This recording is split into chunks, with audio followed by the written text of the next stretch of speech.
பொதுவா சொல்லுவாங்க, நல்லவங்கள தான் கடவுள் அதிகமா சோதிப்பாருன்னுட்டு. உண்மையே கிடையாதுங்க அது. கடவுளுக்கு என்ன வேற வேலை இல்லையா?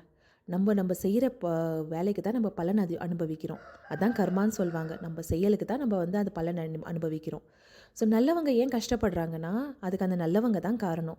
ஏன்னா அவங்களுக்கு தெரியும் இவங்க நம்மளுக்கு தப்பா செய்றாங்க, இவங்க நம்மள்ட்ட தப்பா நடந்துக்கிறாங்க, நம்மள எக்ஸ்ப்ளாய்ட் பண்றாங்க, நம்மள பத்தி தப்பா பேசுறாங்கன்னு தெரிஞ்சும், அத எதிர்த்து நம்ம கேள்வி கேட்கறது கிடையாது. அவங்களுக்கு வந்து ஒரு தரமான பதில் சொல்றது கிடையாது. ஏன்னா அவங்க ஹர்ட் ஆயிடுவோம்னு நம்ம நினைப்போம்.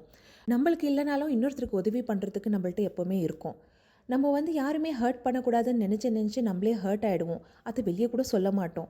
அதனால தாங்க நல்லவங்க கஷ்டப்பட்டுட்டே இருக்காங்க. ஆனா கெட்டவங்க அப்படி கிடையவே கிடையாது.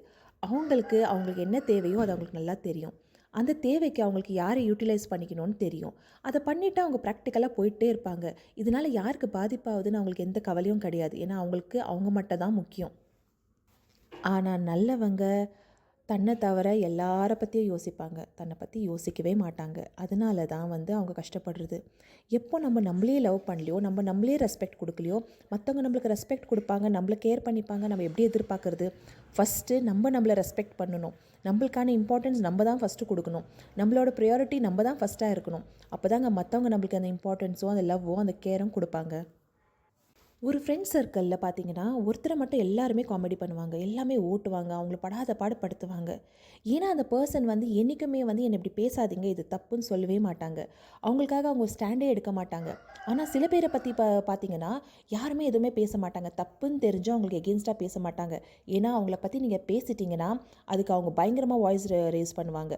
ஏன்னா, அவங்களுக்கு வந்து அவங்க தான் இம்பார்ட்டன்ட். ஸோ நம்ம வந்து ரொம்ப அக்ரெசிவாக இருக்க வேண்டாங்க. ஆனா, நம்மளுக்கு வந்து செல்ஃப் ரெஸ்பெக்ட்ன்றது ரொம்ப ரொம்ப முக்கியம். ஸோ அதனால தான் சொல்கிறேன், நல்லவங்களா இருக்கிறது தப்பு கிடையாது. ஆனா, எப்பவுமே உங்கள நீங்க ப்ரையாரிடைஸ் பண்ணுங்க. உங்களுக்கு நீங்க செல்ஃப் ரெஸ்பெக்ட் ரொம்ப முக்கியம்னு சொல்லுங்க.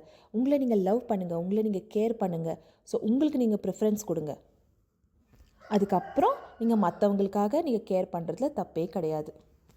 அதுக்குன்னுட்டு எல்லாரையும் ஹர்ட் பண்ணணும்னு இல்லைங்க. நீங்க யாருமே ஹர்ட் பண்ணாம கூட இருக்கலாம். ஆனா, உங்கள நீங்களே ஹர்ட் பண்ணிக்காதீங்க. அவ்வளோதான் சொல்றேன்.